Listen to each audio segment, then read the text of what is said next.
देखो बेटा, जय प्रक्रम में जो है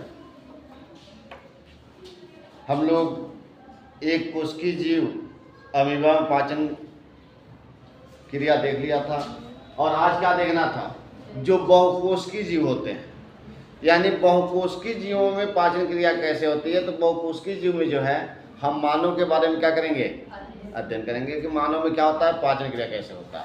सबसे पहले हम समझेंगे कि पाचन क्रिया कहते हैं किसे हैं। आप लोगों को पिछले लेक्चर में भी मैं बता चुका हूँ कि पाचन क्रिया किसे कहा जाता है। यानी पाचन क्रिया का मतलब यही होता है कि भोज्य पदार्थों को, जो हम भोज्य पदार्थ क्या करते हैं, जो भी भोज्य पदार्थों को हम खाते हैं, तो भोज्य पदार्थों को छोटे छोटे टुकड़ों में तोड़ना और तोड़कर उसे लेई के रूप में बदल देने की क्रिया क्या कहलाता है, पाचन क्रिया कहलाता है।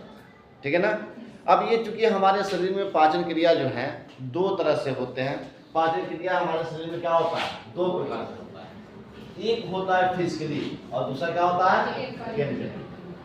यानी आप देखोगे तो हमारे शरीर में जो पाचन क्रिया होता है वो दो तरह का होता है।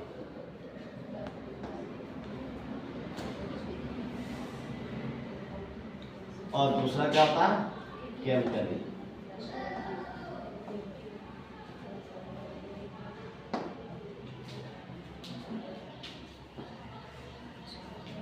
अब फिजिकली का मतलब क्या होता है, यानी जो हम भोज्य पदार्थ खाते हैं, तो हमारे, मैंने बताया कि हमारे भोज्य पदार्थ जो हैं दो प्रकार से हमारे शरीर में उनको तोड़ा जाता है।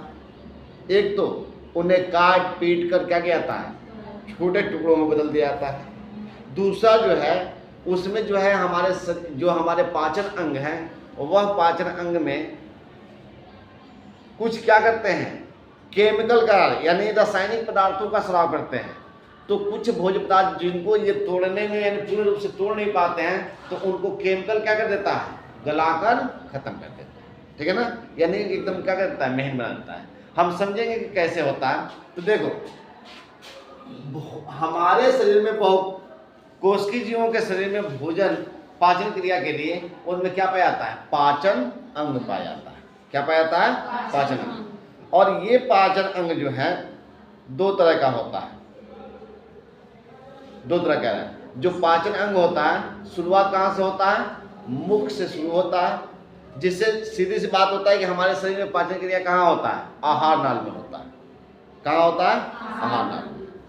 हाँ देखो क्या बताया गया, जैसे आहार नाल की हम बात करें तो आहार नाल हमारे मुख से शुरू होता है, और कहाँ, एनस तक का जो भाग होता है उस भाग को हम क्या कहते हैं, पाचन तंत्र। अब हम एक चीज ध्यान रखते हैं, फिजिकली काम कौन करता है, तो हमारे दांत करते हैं। और केमिकली काम कौन करता है, यानी दांत क्या करता है, आप भोजन को काटता है, चीरता है, फाड़ता है, उसके बाद से कूटता है और पीसने का कार्य करता है। ये सारा काम क्या करते हैं, मार धार करने का काम किसने किया, दांत ने। और लार में क्या किया, लार मिलाया, तो लार क्या हो गया, केमिकली हो गया। ठीक है ना। ध्यान देना, बताया जा रहा है। इधर देखो, पाचन क्रिया कहाँ से प्रारंभ होती है, ये यहाँ से लेकर और यहाँ तक का भाग, ये हमारा क्या है, यहाँ पर हमारा मुख होता है जहाँ ग्रास नली जुड़ी होती है। इस भाग को क्या कहते हैं, ग्रास नली। और ग्रास नली किससे जुड़ा होता है, हमारे मुख से। ये यहाँ से यहाँ तक क्या है, ग्रास नली है। ये हमारा क्या है, अमाशय है, यानी हमारा पेट है। और ये जो आपको पतला पतला दिख रहा है क्या है, छोटी आंत है। और ये वाला बड़ा वाला भाग क्या दिखाई दे रहा है, बड़ी आंत है। और ये हमारा एनस। यहाँ तक की जो प्रक्रिया होती है, इन पूरे भाग को हम क्या कहते हैं, आहार नाल कहते हैं। तो यानी पाचन क्रिया कहाँ होती है, हमारे आहार नाल में। अब जैसे यहाँ पर और यहाँ पे कुछ भाग होते हैं जो क्या करते हैं, केमिकल निकालते हैं, आगे बताया जाएगा। पहले हमको शुरुआत करेंगे, आहार नाल शुरुआत कहाँ से होती है, मुख से। कहाँ शुरू होती है, मुख। यानी पाचन क्रिया हमारे मुख से क्या होता है, शुरू होता है। अब हम मुख की बात करें तो पहले जो मुख होता है बेटा, इस मुख के अंदर हमारे क्या क्या होता है, क्या होता है, दांत होता है। यानी माउथ के अंदर आपको क्या क्या पाया जाता है, माउथ। इसके अंदर आप पा गए दांत हो गया, इसके बाद से जीभ हो गया, और इसके बाद से लाल ग्रंथियां हो गई। क्या हुए, लाल ग्रंथियां। ठीक है, और एक होठ भी होता है, ठीक है ना। हम एक पहले मुख से शुरुआत करते हैं, एक एक को क्या करेंगे, अध्ययन करेंगे। मुख में देखो बेटा, सबसे पहले जो हमारा मुख होता है, मुख पर क्या होता है, होठ होता है। होठ का काम क्या होता है, मुख, यानी एक तरह से कहा जाए कि मुख जो होता है, हमारा जो मुख होता है उसमें हमारा होठ जो होता है, होठ क्या करता है, एक तरह से दरवाजे का काम करता है। आप भोज्य पदार्थों को खाते हो तो मुख क्या करता है, ये होठ क्या करता है, पहले होठ पकड़ने का भी काम करता है, कुछ वस्तुओं को पकड़ने का भी काम करता है, और उसके बाद से भोज्य पदार्थों को बाहर गिरने से क्या करता है, रोकता है। अब मान लो जिसका दांत नहीं होगा, भोज्य पदार्थ को चबाएगा, तो जितना चबाएगा उससे ज्यादा अगर होठ ना हो तो क्या होगा, बाहर गिरेगा। तो होठ क्या करता है, दरवाजे का काम करता है। होठ जो है हमारे जो है ना, एक तरह से खूबसूरती में भी ये क्या होता है, ये भी है, हम हमारे चेहरे को खूबसूरत बनाने का भी कार्य करता है। तो होठ का बहुत विशेष काम नहीं, बस इतना ही काम है। दूसरा काम, मुख्य जो काम जो है माउथ में, वो किसका है, दांत का है। हम क्या करेंगे, दांत के बारे में पढ़ेंगे। देखो जो दांत होता है बेटा, दांत का पहला काम तो ये हमारे चेहरे की खूबसूरती को बढ़ाने का कार्य करता है। पहला चीज ध्यान रख लेना, दांत जो होता है वो क्या करता है, हमारे चेहरे की खूबसूरती को बढ़ाने का कार्य करता है। एक हम दांत का फिगर बनाते हैं पहले।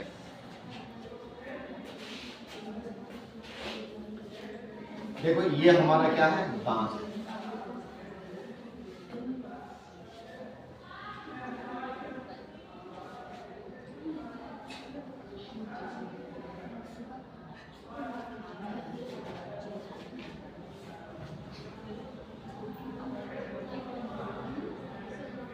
ये हमारा क्या है, दांत। दांत कुछ जो है ना इस प्रकार से होता है, ये नीचे वाला जो भाग होता है ना, ये चेम्बर होता है, इसको क्या कहता है, चेम्बर। ध्यान रखना, ये हमारा दांत का क्या होता है, चेम्बर। जो ये वाला जो परत होता है इसको डेंटाइन कहा जाता है। क्या कहता है, डेंटाइन।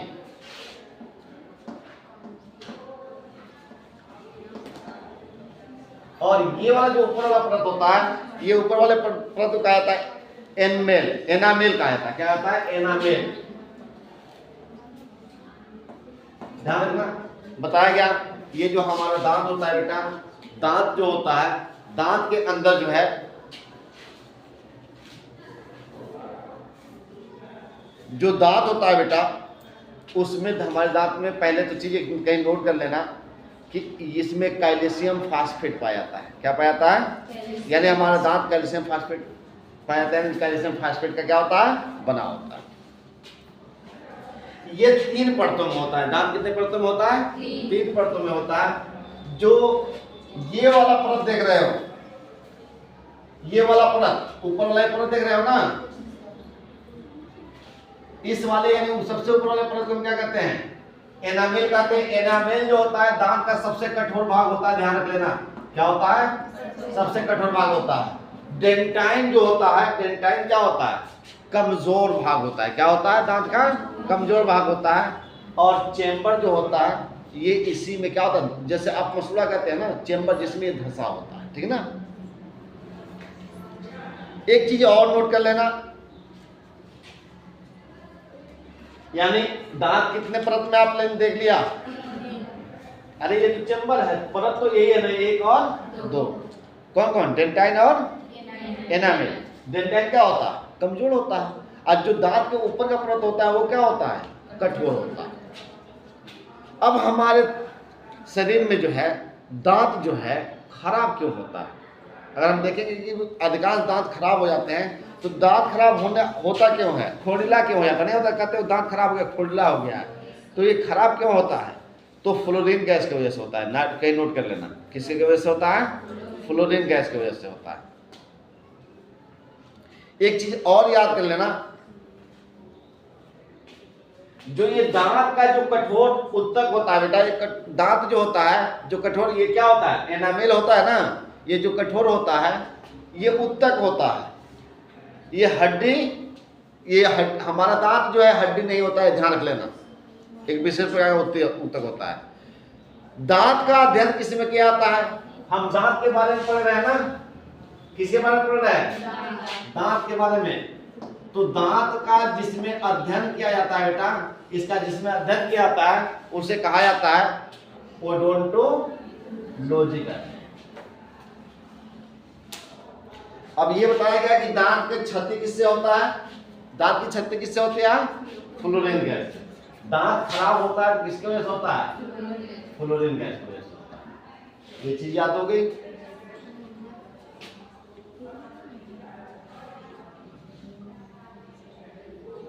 अब देखो इसमें बताया गया अभी आप लोगों को कि जो हमारा दांत होता है जो दो परतों का बना होता है बेटा, जो बाहरी भाग होता है वो क्या होता है? एनामेल होता है। क्या होता है? एनामेल। ये एनामेल क्या होता है? कठोर होता है। और ये बना किसका होता है? Calcium apatite. ये बना किसका होता है? Calcium apatite. नोट कर लेना, जो सबसे कठोर होता है। क्या होता है? कैल्शियम एपेटाइट का बना होता है। जो इसका आंतरिक भाग, ये अंदर वाला जो भाग होता है, ये क्या होता है? ये डेंटाइन कहा जाता है। और ये किसका बना होता है? कैल्शियम फास्फेट का बना होता है। किसका बना होता है? कैल्शियम। इसका भी नोट है, एक कैल्शियम फास्फेट का बना होता है और एक किसका बना होता है? कैल्शियम एपेटाइट का बना होता है। ठीक है, तो ये तो हमने कुछ दांत का महत्वपूर्ण चीज जान लिया। ठीक है, क्या क्या आपने दांत में देख लिया कि दांत दो परतों का बना होता है। जो इसका सबसे बाहरी परत होता है उसे हम क्या कहते हैं? एनामेल कहते हैं। और ये क्या होता है? सबसे कठोर भाग होता है। ये बना किसका होता है? कैल्शियम एपेटाइट का बना होता है। इसका जो निचला परत होता है उसको डेंटाइन कहते हैं। और डेंटाइन जो है ये क्या होता है? कोमल भाग होता है। और ये किसका बना होता है? कैल्शियम फास्फेट का बना होता है। इसके बाद से दांत का अध्ययन जिस शाखा में जिसमें किया जाता है उसे क्या कहता है? ओडोंटोलॉजी कहा जाता है। क्या कहता है? यहाँ ओडोंटोलॉजी कहा जाता है। ओडोंटोलॉजी कहा जाता है। ठीक है ना। इसके बाद से बताया गया कि हमारे दांत क्यों खराब होते हैं, दांत में खुरना क्यों होता है, तो वह किसके कारण से होता है? फ्लोरीन गैस के कारण। यहाँ तक आप समझ गए। अब हम दांत का कार्य क्या है देखते हैं। देखो हमारे जो दांत होते हैं, जो वयस्क मनुष्य होता है, वयस्क मनुष्य के मुख में कुल 32 दांत होते हैं। 16 नीचे और 16 ऊपर होते हैं। और इन दांतों का अलग अलग कार्य होता है। जैसे 16 दांत होते हैं तो उसमें जो है ये 4 प्रकार के हमारे दांत होते हैं। पहला क्या होता है? इंसाइजर, दूसरा होता है काइनेन, और तीसरा होता है प्रीमोलर, और चौथा क्या होता है? मोलर। यानी हमारे दांत कितने प्रकार के पाए जाते हैं? 4। यहाँ का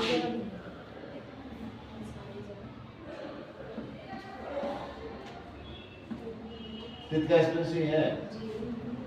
कौन कौन से होते हैं? पहला होता है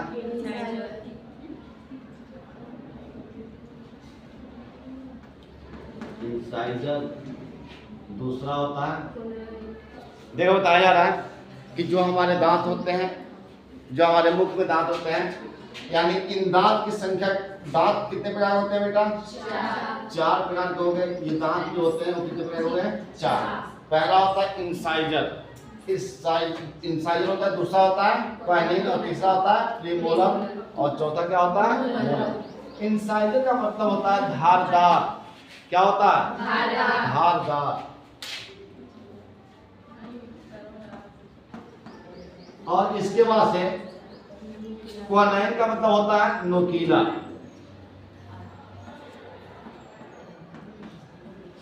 और प्रीमोलर का होता है अर्धचौड़क।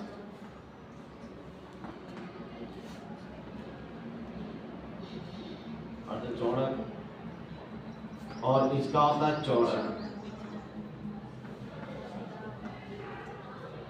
आप ध्यान देना बेटा, ये जो हमारे मुख में जो दांत होते हैं ये 4 प्रकार के होते हैं, और चारों का कार्य जो है अलग अलग होता है। इंसाइजर की संख्या नोट कर लेना। जो इंसाइजर होता है इनकी हमारे मुख में संख्या कितनी होती है? 4 होती है। नोकीले की संख्या कितनी होती है? 2 होती है। और इसकी संख्या कितनी होती है? 4। और इसकी संख्या 6। एक काउंटिंग करो, 4 2 और 6 4 10, ये कितना हो गया 6 16। यानी ये हमारे अगर मुख के देखो, आपके मुख के ऐसे जबड़े होते हैं ना ये, तो ऊपर और नीचे। हंसो में कहा है आप लोग, कुछ मिला है क्या? कहा इतना परेशान हो? समझने का प्रयास करो। जो आपके मुख में जो दांत होते हैं बेटा, ये 16 नीचे की तरफ होते हैं और 16 क्या होते हैं? ऊपर की तरफ होते हैं। तो अगर हम एक का बनाएं, ये मान लिया गया कि एक अगर ऊपर वाले को ही काउंटिंग कर रहा है तो 2 क्या हो, इसमें 4 क्या हो गए? धारदार। यानी 4 दांत जो है आपका ऊपर की तरफ, यहाँ देखना 1 2 3 ऐसे गिनना, 4 दांत क्या है? जो सामने वाले दांत है वो क्या है? धारदार। उसके बाद से उस धारदार दांत के ठीक बगल में क्या होता है? नुकीला दांत होता है। यानी अगर दांत की हम बात करें तो कुछ दांत हमारे मुख में इस प्रकार से होंगे, ये मान लेते हैं, ये हमने क्या बना दिया? ऊपर वाला पार्ट बना दिया। तो यहाँ पे देखो, ये अगर यहाँ ऊपर वाले भाग को देखोगे तो यहाँ जो है 4 दांत आपको कुछ ऐसे नुकीला धारदार दांत मिलेगा। देखना, सब लोग अपने मुंह को खोल के देख लो, अभी पता चल जाएगा। ये 4 दांत देख रहे हैं, जो सामने वाला होता है, जो एकदम क्या करता है? तलवार की धार की तरह से काम करता है, जिसे हम क्या कहते हैं? इंसाइजर कहते हैं। क्या कहते हैं? इंसाइजर। और इंसाइजर दांत के ठीक दोनों तरफ बगल की तरफ जो है ना, इस प्रकार का जो है ना भाला की तरह से नुकीला दांत होता है, जिसे क्या कहता है? ये आपका इंसाइजर हुआ। ये चलो क्या हो गया? इंसाइजर। क्या हुआ? ये आपको समझ में आ रहा है ना? जो आगे दांत को देखो, ये गिनो, जो चौड़ा चौड़ा दांत होता है सामने, तो चौड़ा चौड़ा दांत जो होता है आगे की तरफ, वो चौड़े दांत को क्या बता देगा? इंसाइजर। इंसाइजर के बाद जो है ना दोनों तरफ नुकीला दांत होता है, जिससे क्या कहता है? क्वानाइन कहा जाता है। और इसके बाद जो है ना प्रीमोलर आ जाते हैं। क्या आते हैं? प्रीमोलर। तो प्रीमोलर का संख्या कितना है? 4। तो 2 प्रीमोलर कुछ ऐसे यहाँ पे आएंगे और 2 प्रीमोलर क्या होंगे? यहाँ पे आएंगे, और 2 फिर इधर, और फिर यहाँ पे क्या हो जाएगा? 2। तो 2 2 कितना हो गया? 4। और इसके बाद से जो है ना आपका कौन आता है? मोलर आता है। तो मोलर की संख्या कितनी होती है? 6 होती है ना। तो 6 में एक चीज ध्यान रखना, जो 6 होता है ऐसे करके, ये जो आगे की तरफ होता है, तो 2 ठीक है, ये 2 सब में रहता है, लेकिन जो है ना बाद में इसमें एक और आके क्या जुड़ता है? अकल दाता आके जुड़ता है। तो ये सबसे लास्ट वाला यहाँ एक और बन जाएगा। तो अकल दाता और ये मिला के क्या कहलाता है? ये क्या कहलाता है? मोलर कहलाता है। तो कुल कितने दांत हो गए? 16। अब 16 जैसे यहाँ है ऊपर, वैसे ही नीचे क्या होता है? 16। तो हम क्या कर देंगे? दोनों की संख्या को निकाल देंगे। जैसे नीचे होता है, ऊपर क्या होता है? 4 इंसाइजर होता है, यानी धारदार होता है। तो 4 नीचे भी क्या होगा? धारदार होगा। 2 इधर ये क्या है? नुकीला है, तो 2 नीचे भी क्या होगा? नुकीला होगा। यानी जैसे जो नीचे जो है ना, जो ऊपर सेम है वैसे क्या होता है? नीचे सेम होता है। यानी कुल मिलाकर हमारे ऊपर 16 है और नीचे कितने हैं? 16। यानी 2 हो गए, तो 16 में कितना हो गया? 32। तो आप एक चीज ध्यान रखना कि एक वयस्क मनुष्य के क्या होता है? मुख के अंदर कुल कितने दांत होते हैं? 32। अभी आप लोगों के अंदर 32 दांत नहीं होंगे, क्योंकि अभी अकल दाता आप लोगों को नहीं आया। अकल दाता कब आएगा? जब अकल दाता जिसको आ जाता है, जब लड़कियों को खास तौर से अकल दाता आता है ना, तो वो अपने ससुराल में परिवार को क्या कर देती हैं? तोड़ देती हैं, नहीं देती, वो अलग अलग करा देती हैं सर। तो अभी अकल दाता नहीं आया। अब इनका कार्य समझते हैं, एक एक को हम कार्य समझेंगे। आपने देखा कि 4 तरह के दांत हैं। पहला तो मैंने बता दिया कि धारदार। तो अब धारदार दांत कितने हो गए बेटा? 4 से कितना हो गया? 2 कितने हो जाएंगे? 8 हो जाएगा ना। अब ये 4 का इसमें गुना होगा ना, दूना सब में होगा, तो इसको 2 से गुना कर दो, इसको भी 2 से गुना कर दो, इसको भी 2 से, इसको भी क्या कर दो? 2 से। तो ये कितना हो गया? 8। ये कितना हो गया? 4। ये कितना हो गया? 8। और ये क्या हो गया? 12। अब कुल मिला कितना हो गया?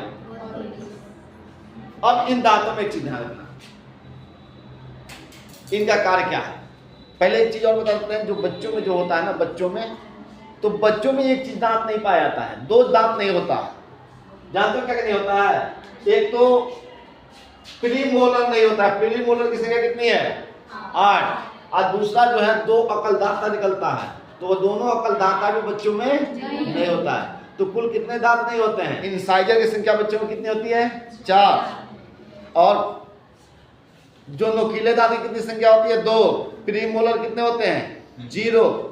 और मोलर की संख्या कितनी होती है? उनमें 4 पाया जाता है। मोलर की संख्या कितनी पाई जाती है? 4। ये जो बाल हो रहा है ना, तो यानी देखो बच्चों में देखा जाए तो ये कितना होगा? ये उनमें कितना पाया जाता है? 8 बच्चों में पाया जाता है। ये नुकीला कितना पाया जाता है? 4। 8 4 कितना हो गया? 12। बच्चों में ये क्या होता है? 0। इनकी संख्या कितनी होती है? और बच्चों में क्या होता है? ये 12 जो दांत होते हैं ना, तो 12 में कौन नहीं पाए जाते हैं? अरे 12 में से उनमें 4 क्या हो जाता है? कम ही हो जाता है, 8 ही पाए जाते हैं। कितना हो गया? 8 और 16 16 4 20। यानी कुल कितने दांत पाए जाते हैं? 20। यानी इन्हीं 20 दांतों को जो है उनको क्या कहा जाता है? दूध का दांत कहा जाता है। तो ये बच्चों का समझ में आ गया। और यही बात उनमें दांत क्या होता है? एक बार निकलता है फिर टूटता है। लेकिन जो ये कितने दांत इनमें नहीं होते हैं? 8। ये जीवन में एक बार निकलते हैं और एक ही बार क्या होते हैं? वो अस्थायी रहते हैं। अकल दांता भी क्या होता है? अस्थायी, एक ही बार निकलता है और अस्थायी होता है। दांत का ध्यान रखना, उनमें दांत कितने टूटते हैं? 20। तो जो 20 दांत टूटते हैं उसमें उनको प्रीमोलर नहीं होता है और अकल दांता नहीं होता है। बात समझ में आ गई? अब इनके कार्यों को समझते हैं। देखो नाम से ही पता चल रहा है, इंसाइजर धारदार। इसका मतलब क्या सुन रहे हो? धारदार। और धारदार कौन होता है? जो काटने पीटने का कार्य करता है। चलो तलवार और चाकू क्या करता है? काटने का काम करता है ना। तो यानी हमारे भोज्य पदार्थों को काटने का काम कौन करता है? ये। आप कोई भी चीज देखना, छोटे बच्चे रोटी खाते हैं ना, उसको आप मोड़ के दे देते हो और क्या करते हैं? कहां से काटते हैं? आगे से काटते हैं। आप किसी चीज को काटते हो तो कहां से काटते हो? मान लो झगड़ा कर रहे हो, आपको कोई ऐसा मिल गया कि जो आपको इतना पीट रहा है, आप कमजोर पड़ रहे हो, तो जब नहीं काटते हो तो क्या करते हो? दांत से काटते हो। कहां से काटते हो? आगे से काटते हो, जो धारदार दांत होता है। तो यानी ये जो धारदार दांत है, ये हमारे भोज्य पदार्थों को क्या करता है? काटने का कार्य करता है। दूसरा जो है नुकीला, नुकीला जो भाला की तरह से है। भाला क्या करता है जी? घोपता है और घोप के क्या कर देता है? फाड़ देता है। देखिए ना, ये नहीं होता है। आप किसी सांप को क्या किया? भाला से मार दिए तो सांप अपने आप को आगे बढ़ेगा तो क्या हो जाएगा? पूरा शरीर फट जाएगा। यानी ये भोज्य पदार्थों को क्या करता है? चीरने और फाड़ने का काम करता है। जो आप लोग देखे होंगे, जितने भी जो है ना, ये क्या कहा जाता है? जो शिकार करने वाले जीव होते हैं, जैसे शेर, बाघ, जो मांसाहारी जीव हैं, जो दूसरे जानवरों को मार के खाते हैं, तो उनमें जो है ना, ये इंसाइजर जो होता है, एक क्वानिन जो होता है, नुकीला दांत जो होता है, वह काफी लंबा होता है। और ये क्या करते हैं? जब अपने शिकार को पकड़ते हैं तो उसी से पकड़ के उन्हें क्या कर देते हैं? फाड़ देते हैं। उनका नाखून भी क्या होता है? नुकीला होता है, क्योंकि वह शिकार को क्या करते हैं? पकड़ के चीरने और फाड़ने का कार्य करते हैं। इसके बाद से प्रीमोलर। प्रीमोलर का कार्य क्या है बेटा? अर्धचोड़क जो है, ये भोजन को क्या करता है? कूटने का काम करता है। क्या करता है? भोजन को कूटता है। और उसके बाद से लास्ट में क्या है? चौड़क। चौड़क का काम क्या है बेटा? चौड़क दांत जो होता है वह जांता की तरफ से होता है, वह उस भोज्य पदार्थ को पीसने का काम करता है। तो आपने देखा जो फिजिकली, ये जो फिजिकली कार्य हो रहा है, मुख में पहला फिजिकली कार्य कौन किया? दांत कर रहा है। दांत क्या क्या कर रहा है फिजिकली काम में? यानी मार धार कर रहा है कि नहीं कर रहा है? अरे पूरा जो है साउथ मूवी की तरह से एक्शन काम कर रहा है ना। पहले इसने भोजन में क्या किया? काटा। दूसरा क्या किया? चीड़ा, फाड़ा। तीसरा क्या किया, कूटा, यानी देखो पहले काटा, फिर चीरा फाड़ा, और उसके बाद से क्या किया, कूटा, और कूटने के बाद से क्या किया, पीस दिया। क्या कर दिया, पीस दिया। यानी इतना कार्य कौन कर रहा है,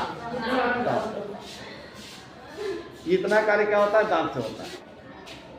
इसके बाद देखो बेटा एक चीज और इसमें बता दें, तो हमने देख लिया कि भाई हमारे मुख के अंदर जो है भोज्य पदार्थों का पहला कार्य क्या होता है कि उसे काटे जाते हैं, फिर उसे क्या जाते हैं, चीरे फाड़े जाते हैं, फिर उसे कुचले जाते हैं, और कुचलने के बाद से उसे क्या किए जाते हैं, पीसे जाते हैं।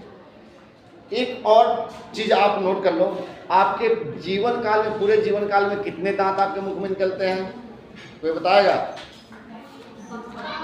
52 दांत निकलते हैं, ये ध्यान रख लेना। कुल कितने दांत निकलते हैं? अच्छा, हाथी का जो बड़ा दांत होता है वो कौन सा दांत होता है?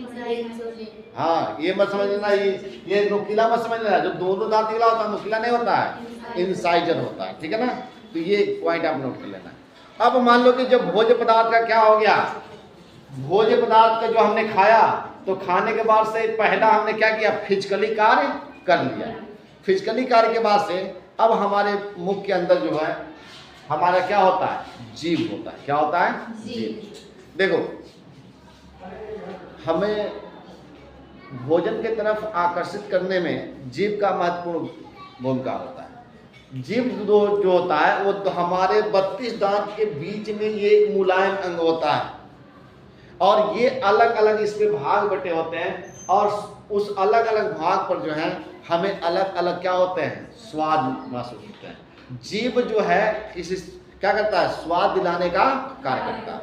यह उस जीभ के अलग अलग भागों पर क्या होता है, जैसे आप देखते हो कि आपको कहाँ पे जीभ, जब आप कोई चीज खाते हो तो कड़वा कहाँ लगता है, तो जीभ का जो सबसे क्या होता है, आगे वाला जो भाग होता है, जो सबसे पीछे वाला भाग होता है, वहां पे क्या होता है, कड़वा लगता है। यानी गर्दन के पास जाकर क्या होता है, कड़वा लगता है। आपको तीखा कहाँ लगता है, तो जीभ का जो क्या होता है, किनारे वाला भाग होता है, तीखा क्या होता है, उस पर मस्त होता है। खट्टा क्या होता है, जो साइड में आगे और यहाँ खट्टा और मीठा, जो जीभ का आगे वाला भाग होता है, वहाँ क्या होता है, खट्टा और मीठा महसूस होता है। तो अलग अलग भागों पर क्या होता है, हमें स्वाद अलग अलग महसूस होता है, और उसी स्वाद के कारण हम भोज्य पदार्थ में क्या करते हैं, स्वाद के कारण ही हम भोज्य पदार्थों को क्या कर पाते हैं, खा पाते हैं। या आपको भूख लगा हो और कोई ऐसा भोज्य पदार्थ दे दिया गया जिसका कोई स्वाद नहीं है, तो क्या आप खा पाओगे? नहीं। तो जीभ का काम है। अब हमारे जीभ के नीचे जो होते हैं, जो हमारा जीभ होता है, तो जीभ को उठाना, तो उठाने के बाद से जीभ के ठीक नीचे जो है दोनों साइड में 3-3 लाल ग्रंथियां पाई जाती हैं, यानी 3 जोड़ी लाल ग्रंथियां पाई जाती हैं। और ये लाल ग्रंथियां क्या करती हैं, ये लाल ग्रंथियां क्या करती हैं कि भोजन में केमिकल मिलाने का कार्य। अब देखते हैं, पहले हम लाल ग्रंथियों को पढ़ते हैं। मैंने बताया कि पहले आपने भोजन को क्या कर दिया, कुचला, और कुचलने के बाद सब क्या करोगे, अब उसमें केमिकल मिलाओगे। क्या करोगे, तो केमिकल कौन मिलाएगा, लाल ग्रंथियां। तो देखो बताया गया कि हमारे मुख के अंदर जो जीभ होता है, जीभ के नीचे कुल कितने लाल ग्रंथियां पाई जाती हैं, 3 जोड़ी लाल ग्रंथियां। यानी ये जीभ है, देखना बीचवा में, यहाँ पे जीभ को उठाओगे तो बीच में क्या होता है, ऐसे पकड़ा हुआ होता है। तो एक इस साइड में, यानी इस साइड में 3 और इन साइड में क्या 3। यहाँ से मान लो, यहाँ से मान लो कि एक इधर का भाग हो गया और एक इधर, तो 3 इस साइड में क्या है, लाल ग्रंथियां, और 3 इस साइड में। तो 3-3 मिलकर कितनी लाल ग्रंथियां हो गई, 6। सबसे बड़ा जो लाल ग्रंथि होता है बेटा, जिसको क्या कहता है, प्रोटाइड ग्लैंड। यानी देखो मैंने बताया कि हमारे मुख में लाल ग्रंथियां कुल कितनी होती हैं। अभी इसका काम नहीं है, इसको फिर मैं बता दूंगा अभी कि अभी पहले क्या हुआ, लाल ग्रंथियों को यहाँ पढ़ा दो। हाँ, तो दूसरा देखते हैं, पाचन क्रिया में दूसरा क्या काम करता है, लाल ग्रंथियां क्या होती हैं, लाल ग्रंथियां। जीभ के बारे में तो मैं बता ही दिया, या आप दूसरा क्या मान लेते, जीभ, और तीसरा क्या है, लाल ग्रंथियां। लाल ग्रंथियां क्या होती हैं बेटा, हमारे मुख में कुल लाल ग्रंथियां जो है 3 पाई जाती हैं। कितनी जोड़ी पाई जाती हैं, 3 जोड़ी लाल ग्रंथियां पाई जाती हैं।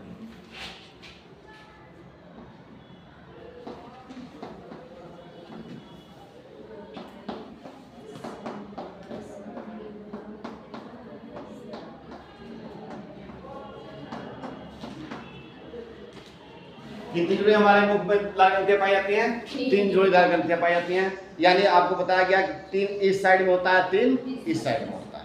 जो सबसे बड़ी लाल ग्रंथि होती है, यानी पहला जो होता है लाल ग्रंथि, उसके नोट कर लो, पोर्टाइड ग्लैंड कहा जाता है। पहला जो लाल ग्रंथि होता है वो क्या होता है? पोर्टाइड ग्लैंड।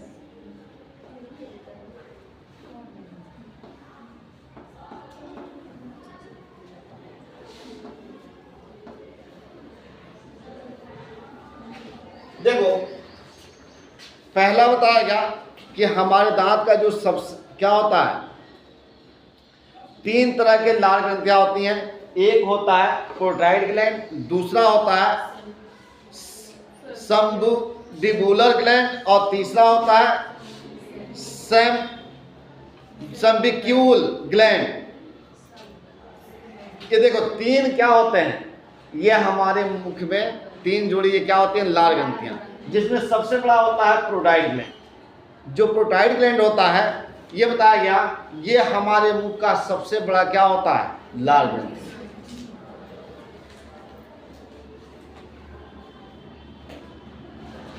जो ये होता कहाँ है बेटा? ये ठीक देखना, यहाँ ये जो हमारा गर्दन यहाँ पे है ना, गाल के पास, यहाँ पे ये क्या होता है? सबसे लास्ट वाला जो होता है, ये दोनों साइड में होता है ना, ये वाला भाग, यहाँ पर ये क्या होता है? पोर्टाइड ग्लैंड पाया जाता है। और देखना जो हमारे कभी कभी एक जब ये क्या होता है, इन्फेक्टेड हो जाता है, तो यहाँ पर क्या होता है? ये थोड़ा सा गलसुआ निकल जाता है। देखे हो, तो गलसुआ भी इसी पे निकलता है। जो सांप होते हैं, सांप में जो जहर की थैली होती है, वो कहाँ पाई जाती है? पोर्टाइड ग्लैंड में पाई जाती है। और जब हमारा ये गलसुआ निकलता है, तो ये सही कैसे होता है? जब हम गर्म पट्टी को लगा देते हैं, तो उसके गर्मी से क्या होता है? सही हो जाता है। यानी ये जो ग्लैंड होता है, ये हमारे कान के नीचे क्या होता है? पाया जाता है। ये क्या पाया जाता है? कान के नीचे। तो आप लिख सकते हो कि ये ग्लैंड कहाँ पाया जाता है? पहले तो ये सबसे बड़ी क्या होती है? लाल ग्रंथि होती है, सबसे बड़ी लाल ग्रंथि। कहाँ पे होती है? कान के नीचे पाई जाती है, कान के नीचे होती है। गलसुआ कहाँ निकलता है? इसी भाग पर क्या होता है? गलसुआ निकलता है, लिख लेना।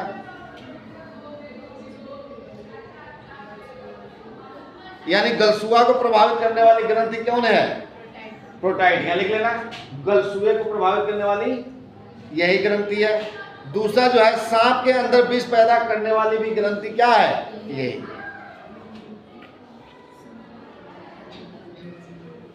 ठीक है, तो इस ग्रंथि को पढ़िए। सबसे पहले हम समझ लेते हैं कि लार क्या होता है। लार ग्रंथि, इसका नाम है क्या? लार। तो लार ग्रंथियां जो होती हैं, लार ग्रंथियों का कार्य क्या होता है बेटा? वह लार को क्या करती हैं? तो लार उत्पन्न करती हैं।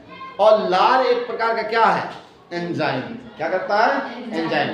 वह क्या करता है? भोज्य पदार्थों को पचाने का कार्य करता है। अब हमारे मुख में जो है, एक दिन में लगभग 1.5 लीटर, या एक कहा जाए कि एक दिन में जो है हमारे मुख में 1.25 लीटर से ऊपर क्या होता है? लार का निर्माण होता है। 1.25 लीटर का लो या 1.5 लीटर मान, क्या मान लेते हैं? 1.5 लीटर क्या होता है? एक दिन में हमारे मुख के अंदर कितने लार बनते हैं? 1.5 लीटर। और ये क्या करते हैं? ये जैसे इनमें बहुत कुछ ऐसे होते हैं जो क्या करते हैं? जो बाहरी जीवाणुओं को मारने का क्या करते हैं? कार्य करते हैं। ये हमारे मुंह को क्या करते हैं? सुरक्षित रखते हैं। जैसे हम दिन भर घूम रहे हैं, तो मुंह के अंदर लार बन रहा है, और लार बनने की वजह से मुंह के अंदर जितने कीटाणु जा रहे हैं, उन कीटाणुओं को लार क्या कर रहा है? मार रहा है। आपने देखा होगा कि दिन में आप कितना घूमते हो तो आपके मुख से बदबू नहीं आता है, लेकिन जैसे क्या होता है, रात में सोते हो तो लार ग्रंथियां क्या होती है? अब ये नीचे लार ऊपर के बाहर मुख में नहीं आ पाता है। इसके वजह से सुबह क्या होता है? जब आदमी उठता है तो उसके मुंह से क्या आने लगता है? स्मेल आने लगता है, और सुबह उसे क्या करना पड़ता है? ब्रश करना पड़ता है। लेकिन दिन भर आप घूमते तो ब्रश करते हो? अब मान लो हम भोज्य पदार्थ खा रहे हैं, तो भोज्य पदार्थ को ले रहे हैं, तो आपके जो बाहरी वातावरण है, बाहरी वातावरण में जो सूक्ष्म जीव क्या हो रहे हैं, घूम रहे हैं, आपके भोज्य पदार्थों में मिल के आपके अंदर जा रहे हैं। तो भोज्य पदार्थों में अगर मिल के अंदर जा रहे हैं, तो वह भोज्य पदार्थ के साथ अगर अंदर चले गए तो वह क्या करेंगे, वह निश्चित रूप से हमें नुकसान पहुंचाएंगे। तो उनको मुख में ही क्या कर दिया जाता है, मार दिया जाता है। दूसरा, भोज्य पदार्थ में जब भोज्य पदार्थ क्या होता है, कूट पिस जाता है, और जब क्या होता है, दांत अपना काम कर लेता है, तो उस भोज्य पदार्थ में क्या करता है, लार मिल जाता है, और वो क्या करता है, निगलने का काम करता है। मैंने बताया कि छोटे बच्चों के अंदर जो है एंटीबायोटिक का काम करता है, एंटीबायोटिक्स का क्या करता है, काम करता है। छोटे बच्चे देखना हमेशा धूल धक्कड़ में खेलते हैं, और जो मिट्टी उट्टी से कुछ भी पाते हैं मुंह के अंदर क्या करते हैं, खाते जाते हैं।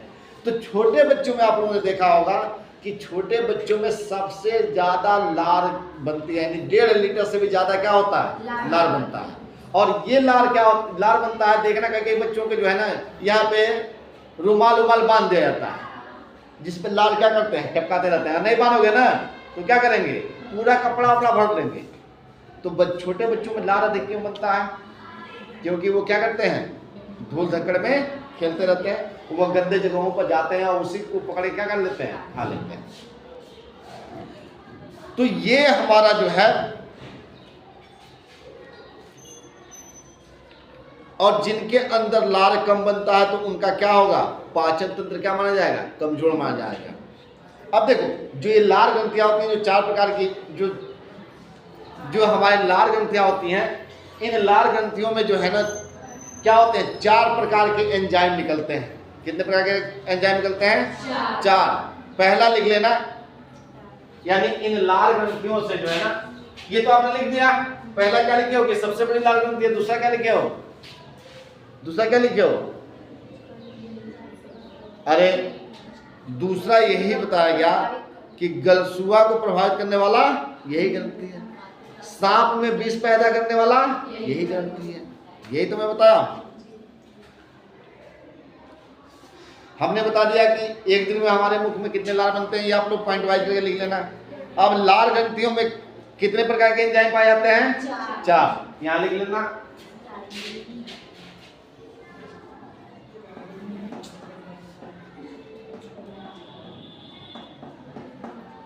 ये जो लार ग्रंथियां होती हैं, इनसे कितने प्रकार के एंजाइम निकलते हैं, 4 प्रकार के एंजाइम निकलते हैं।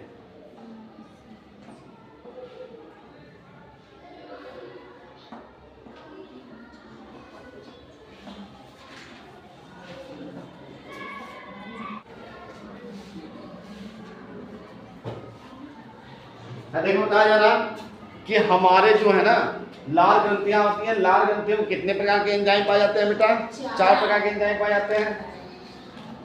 और ये कौन कौन, पहला होता है टाइलिन, दूसरा होता है डाइस्टेट, और तीसरा क्या होता है, लाइसोजाइम, और चौथा क्या होता है, म्यूलिन।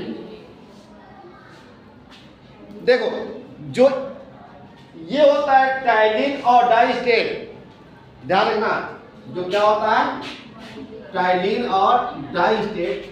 तो आप जब भोज्य पदार्थ लेते हो, तो आप जैसे रोटी वगैरह खाते हो ना, तो रोटी में क्या पाया जाता है, मंड होता है। क्या होता है, मंड होता है। मंड का मतलब क्या है, स्टार्च। अब वही मंड का मतलब क्या हो गया, जो चोकर होता है, जो छिलका होता है, उसमें क्या होता है, चोकर होता है। और जो मंड किससे बना होता है बेटा, कोई बताएगा हमें, मंड किसका बना होता है, मंड का निर्माण किससे होता है, कोई बताएगा, नहीं बताएगा, मुझे पता था। देखो, बताया गया था कि मंड जो होता है वह 300 प्रकार या 300 अधिक ग्लूकोज से मिलकर क्या होता है, बना होता है। और ये भी बताया गया था कि जब ये पाचन क्रिया होता है, तो जब मंड क्या होता है, छोटे छोटे टुकड़ों में टूटता है, तो वो किस में बदलता है, ग्लूकोज में। और वही ग्लूकोज कहाँ जाता है, हमारे ब्लड में मिलता है। और वही क्या होता है, ऑक्सीजन के संपर्क में आकर क्या होता है, टूटता है। और टूटता है किसमें, कार्बन डाइऑक्साइड गैस, और किसमें, जल में। और जब ये टूटता है तो उसके बदले में क्या देता है, 38 ATP ऊर्जा देता है, जिससे हमारा शरीर का क्या होता है, कार्य संपन्न। लेकिन आप याद नहीं रखते। तो ये क्या करता है बेटा, जो टाइलिन और डाइस्टेट है बेटा, ये इनको जो है मंड को पचाने का क्या करते हैं, कार्य करते हैं।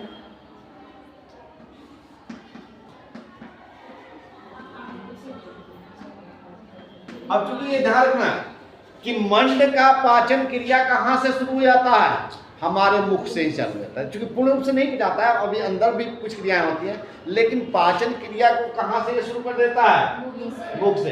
तो ये दो जो है ना, दो एंजाइम है, ये चारों क्या है, एंजाइम है। चारों क्या है, एंजाइम। ये एंजाइम जो है बेटा, जो 4 प्रकार के होते हैं, जिसमें पहला टाइलिन और डाइस्टेट बताया गया कि ये मंड को पचाने का कार्य करते हैं। जो लाइसोजाइम होता है, ये लाइसोजाइम जो होता है वो सैनिटाइजर का काम करता है। सैनिटाइजर जानते हो, जैसे हमारे मुख में कीटाणु गए तो समझ जाओ कि मुख में गए और आप इस सैनिटाइजर दबा दिए, पूरा क्या हो गया, वो कीटाणुओं को क्या कर दिया, मार दिया। तो ऐसा नहीं कि अब आप, मैंने कह दिया कि सैनिटाइजर काम करता है तो आप सोचो कि हमारे मुख में सैनिटाइजर कम बन रहा है तो सैनिटाइजर उठाओ मुंह खोल के खूब मारने लगो, ऐसा नहीं करना है, ठीक है ना। यानी वो लाइसोजाइम ही एक ऐसा एंजाइम है जो हमारे मुख के अंदर क्या करेगा, सैनिटाइजर का कार्य करेगा। और जो भी अगर क्या होंगे, कीटाणु अंदर प्रवेश करेंगे, उन्हें मारकर गिरा देंगे। आप लोगों ने कुत्ता वगैरह को देखा, जो जानवरों को देखे, कुछ जानवरों को ऐसे होते हैं कि ध्यान से समझो कि जानवरों में क्या होता है कि जैसे उनको कहीं कट पिस जाता है तो वो इलाज कराने नहीं जाते हैं, बल्कि वो जीभ से उसे चाटते रहते हैं, और चाटने से क्या होता है, उनका घाव सही हो जाता है। क्यों? क्योंकि उनके लार में क्या पाया जाता है, लाइसोजाइम, और लाइसोजाइम क्या करता है, सैनिटाइजर काम करता है, जो कीटाणुओं को क्या करता है, मारकर खत्म कर देता है। वही कुत्ते के जिस भाग पर उसका जीभ नहीं पहुंचता है, वहां पर क्या लग जाते हैं, कीड़े लग जाते हैं, देखे हो ना। और इसके बाद से म्यूलिन क्या होता है, म्यूलिन का काम क्या है कि म्यूलिन एक चिपचिपा पदार्थ होता है। ये क्या होता है, सैनिटाइजर का काम करता है, कीटाणुओं को मारता है, और ये क्या करता है, ये चिपचिपा पदार्थ है। जब भोज्य पदार्थ को आप खाते हो तो भोज्य पदार्थ में म्यूलिन क्या होता है, पूरा लिपट जाता है, जिससे भोज्य पदार्थ क्या बन जाता है, मुलायम हो जाता है, चिकना हो जाता है, जिसकी वजह से आप आसानी से उससे क्या कर जाते हो, निकल जाते हो। तो समझ में आया। प्रोटाइड का भी हमने बता दिया। दो इसके और हैं जिसको मैंने बताया था, एक तो होता है सबडिबुलर ग्लैंड, जो जीभ के मध्य वाला होता है, जो इधर जीभ के लास्ट वाला होता है, वो कौन था, प्रोटाइड ग्लैंड। और सबडिबुलर कहाँ होता है, जो यहाँ बीच में होता है, उसको क्या कहते हैं, सबडिबुलर कहते हैं। और जो आगे वाला होता है उसको क्या कहते हैं, सबलिक्यूल ग्लैंड कहते हैं। ये सबसे आगे वाला होता है, ठीक है ना। जो आगे वाले जो दो होते हैं वो क्या होते हैं, क्या कहलाएंगे, सबलिक्यूल ग्लैंड कहलाएंगे। और दोनों ये यहाँ और यहाँ वाले क्या कहलाएंगे, सबडिबुलर, और यहाँ पर वाले क्या कहलाएंगे, प्रोटाइड ग्लैंड, ठीक है ना। बात समझ में आ गई। तो ये हमारे इतने क्या है, क्या थे, ये इतने हमारे 3 जोड़ी क्या पाए गए, लाल ग्रंथियां। और आपको बता के दिया गया कि लाल ग्रंथियां करती क्या है। तो लाल ग्रंथियों से एंजाइम निकलता है, कितने प्रकार निकलता है, 4 प्रकार के। और ये 4 प्रकार के एंजाइम क्या करते हैं बेटा, तो जो टाइलिन और डाइस्टेट है, आपको बताया गया कि ये जो उसमें स्टार्च वगैरह होते हैं उनको पचाने का काम करता है। दूसरा जो है क्या हो गया, जो लाइसोजाइम है, जो भोज्य पदार्थ में कीटाणु जाते हैं उन्हें मारने का कार्य करता है। और म्यूलिन क्या करता है, भोज्य पदार्थों को क्या करता है, चिपचिपा बना देता है। और चिपचिपा बनाने के बाद ही आप भोजन को क्या करते हो, निगल पाते हो। अगर चिपचिपा नहीं होगा तो भोजन को आप निगल पाओगे, नहीं निगल पाओगे। अब हमने क्या किया, मुख में आपने मार धार करा दिया, और मार धार करा के उनको चिपचिपा बना दिया। अब वहां से कहाँ भेजा जाएगा, ग्रास नली। तो जो यहाँ से यहाँ तक एक जो भाग होता है, जो अमाशय से पहले वाला भाग होता है, जो मैंने अभी बनाया था, आपने देखा था ना। तो इस तरह का जो भाग होता है, ये वाला भाग जो कहाँ तक पहुंचता है, ये अमाशय तक पहुंचता है ना। तो ये जो भाग होता है यहां से यहां तक, इसको क्या कहता है, ग्रास नली। इनको कल बताया जाएगा आप लोगों को। ग्रास नली क्या होता है, इसमें भोजन इसी मार्ग से, ये एक सिर्फ मार्ग है, इसमें कोई पाचन क्रिया नहीं होता। ये सिर्फ भोजन को कहाँ पहुंचा देता है, पेट के अंदर यानी आमाशय के अंदर पहुंचाने का कार्य करता है। तो कल हम बताएंगे कि पेट के अंदर जब जाता है तो भोजन का क्या होता है।